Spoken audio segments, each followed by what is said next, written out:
అందరికీ నమస్కారం అండి. ఈరోజు మనం కుంభరాశి వారి యొక్క జాతక ఫలితం తెలుసుకోబోతున్నాం. కుంభరాశి వారికి ఫిబ్రవరి 1 అనగా ఆదివారం నాడు వీరి యొక్క జాతక ఫలితం తెలుసుకోబోతున్నాం. అయితే కుంభరాశి ఎవరైతే ఇప్పుడే కొత్తగా మన ఛానల్ చూస్తున్నారో దయచేసి ఛానల్ సబ్స్క్రైబ్ చేసుకొని వీడియోకి లైక్ చేసి సపోర్ట్ చేయడం మాత్రం మర్చిపోకండి. మరి వీడియోని ఎక్కడ కూడా స్క్రిప్ట్ చేయకుండా చివరి వరకు చూసినట్లయితేనే మీకైతే పూర్తిగా అర్థమవుతుంది. రేపటి రోజున మీ యొక్క రాశి ఫలితం ప్రకారం మీకు ఏ విధంగా ఉండబోతుందో తప్పకుండా తెలుసుకుందాము. మరి అంతకన్నా ముందుగా ప్రతి ఒక్కరు కూడా ఏదో సమస్య ఉంటుందండి. సమస్యలు ఎవరంటే ఉండరు కదా. అంటే ప్రేమ, పెళ్లి, ఉద్యోగం, వ్యాపారం, ప్రేమించి మోసపోవడము, నాగదోషము, సంతానం లేకపోవడము, భార్యాభర్తల మధ్య గొడవలు, ధనం లేకపోవడము, రాజకీయము, కోర్టు సమస్యలు, మీ మీద చెడు ప్రయోగాలు చేయటము, ఇలా ప్రతి ఒక్కరు కూడా ఏదో సమస్య ఉంటూనే ఉంటుంది. అయితే ఎక్కడెక్కడికో వెళ్ళి జ్యోతిష్యం చెప్పించుకొని నిరాశ చెంది ఉంటే ఒక్కసారి మన గురుగారిని కాంటాక్ట్ అవ్వండి.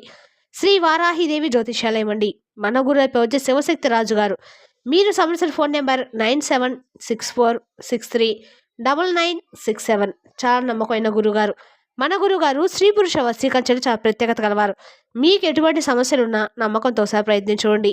ఈ గురుగారి ద్వారా చాలా మంది లబ్ధి పొందారండి. మేము కూడా మాకున్న సమస్యల్ని ఈ గురుగారి ద్వారానే పరిష్కరించుకున్నాము. 100% గంటలో పరిష్కారం చూపిస్తారు. దూర ప్రాంతంలో వారికి ఫోన్ కాల్ ద్వారా ప్రతి ఒక్క సమస్యకు ఖచ్చితంగా పరిష్కారం కలదు. మన గురుగారు స్త్రీ పురుష వశీకరణము తాంత్రిక విద్యలు చేస్తారండి. ఒక్కసారి నమ్మకంతో ప్రయత్నించండి. ప్రతి ఒక్క సమస్యకైతే ఖచ్చితంగా మన గురుగారి దగ్గర అయితే పరిష్కారం కలదు. ఒక్కసారి మీరే ప్రయత్నించండి. ఇక వివరాలకు వస్తే కనుక ఈ రాశి వారికి రేపటి రోజు దిన ఫలిత ప్రకారము మీ కుటుంబ విషయాలు ఒడిదుడుకులకు లోనైనా సర్దుకుంటాయి. అవసరమైన సమయాల్లో ధనము లభించకపోయినా అవసరం లేనప్పుడు మీ చేతి ధనము అధికంగా లభిస్తుంది. బంధువులు ఆత్మీయ వర్గము అవసరాలకు లభిస్తుంది. బంధువులు ఆత్మీయ వర్గం అవసరాలకు ధనము సర్దుబాటు చేసి మీ ఉన్నతికి ఎంతో తోడ్పడతారు. సమాజంలో ఉన్నత స్థానంలో గౌరవ స్థానంలో ఉన్న వారి వలన అన్యాయానికి గురవుతారు. ఇతరుల పక్షపాత బుద్ధికి మీరు చాలా నష్టపోతారు. అకస్మాత్తుగా రాజకీయ అధికారులు చేరుకుంటుంది. శుక్ర, శని, బుధ మహర్దశలు యోగిస్తాయి. ఏకపక్షంగా పొరపాటుగా తీసుకున్న నిర్ణయాల వలన ఇబ్బందులు కలుగుతాయి. చర్చించి తీసుకున్న నిర్ణయాలు రేపటి మీకు మేలు చేస్తాయి. సమాజంలో పేరు లేని వారిని గౌరవించి విమర్శలకు గురవుతారు. తమ సంతానము, ఆత్మీయులు, స్వంత వారు చేసే తప్పులుగా కనిపించవు. వారిని సమర్థించడానికి, రక్షించడానికి అధికంగా ధనమును పలుకుబడిని ఉపయోగిస్తారు. వ్యాపారంలో అంచనాలు నిజమై లాభం, పేరు వస్తాయి. సక్రమంగా సాగుతున్న వ్యవహారాల్లో నూతన ప్రయోగాలు చేసి ఇబ్బందులకు గురవుతారు. భూముల విలువ పెరగటం వలన ధనవంతులు అవుతారు. వ్యాపార కూడలికి అద్దెకి ఇచ్చి అదృష్టాన్ని జారవించుకుంటారు. సంతానము అదృష్టం వలన మంచి స్థితికి చేరుకుంటారు. స్త్రీ సంతానం పట్ల మీకు అభిమానం అధికంగా ఉంటుంది. జీవిత ప్రారంభంలో తెలియచేసిన నిర్ణయాలు మంచిగా దారితీస్తాయి. మీరు అందరం ఎక్కించి బలోపేతం చేసిన అసమర్థులే, చిన్నపాటి వ్యక్తులే మీరు ప్రత్యర్థులవుతారు. పోటీ లేని చోట్ల కూడా వీరు మంచితనం వలన పోటీదారులు కొని తెచ్చుకుంటారు.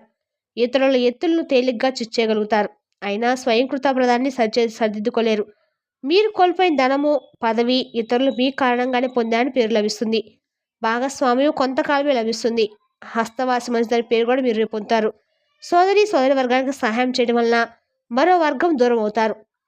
పై స్థాయి, కింద స్థాయి వారి వల్ల ఏకాల ఇబ్బందులు ఎదురవుతాయి. రుణాల విషయంలో అసత్య ప్రచారాలు ఎదురవుతాయి. కోర్టు వ్యవహారాల్లో అపజయం ఎదురవుతుంది. ఆత్మీయ వర్గము ద్రోహం చేస్తే తప్ప ఏ విషయానికి లోటు అనేది ఉండదండి. ఆధ్యాత్మికంగా, వృత్తి, ఉద్యోగాల పరంగా అనేక రంగాల అనుభవం గడిస్తారు. ఎదుటివారి మనస్తత్వం తేలిగ్గా గ్రహిస్తారు. వీరికంటే వెనుక వచ్చిన వారిని కూడా అధిగమించి ముందుకు సాగిన దీర్ఘకాలంలో వారిని మీరు అధిగించగలుగుతారు. పెద్దలు ఇచ్చిన స్థిరాస్తులు పోగొట్టుకున్న స్వశక్తితో తిరిగి సాధించుకుంటారు. శత్రువర్గం మీద విజయం సాధిస్తారు. వారి వల్ల కలిగే ఇబ్బందులు ఎదుర్కొంటారు.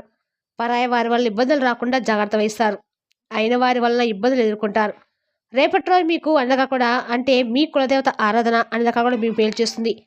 ఎప్పుడైనా సరే అండి, మనం ఏ పని మొదలుపెట్టినా కూడా, మనంటే కులదేవతను ముందు పూజించిన తర్వాత ఏ పని మొదలుపెట్టినా కూడా మనకి అన్ని రకాలు కూడా కలిసి వస్తుంది. ఒకవేళ మర్చిపోయినా కూడా వారంలో ఒక్కరోజైనా మీ కులదేవత ఆరాధన మాత్రం ఖచ్చితంగా చేసుకోండి. రేపటి రోజు మీకు పడమర, దక్షిణం, ఉత్తర దిశలు యోగిస్తాయి. వీరికి ఏ దిక్కు కూడా దోషమైనది అయితే కాదండి. రేపటి రోజు మీరు ఖచ్చితంగా కూడా దుర్గాదేవి ఆరాధన అనే రకాలుగా మేలు చేస్తుంది. సుబ్రహ్మణ్య స్వామి యొక్క ఆరాధన కూడా మీకు రేపటి రోజున జీవితంలో భార్యాభర్తల మధ్య గొడవలు రాకుండా సుబ్రహ్మణ్య స్వామి యొక్క ఆరాధన చేసినట్లయితే మీ దాంపత్య జీవితంలో బాగుంటుంది. మరి తెలుసుదాకండి రాశి యొక్క జాతక ఫలితాలను. తిరిగి రేపటి మళ్ళీ కలుసుకుందాం. Thank you for watching.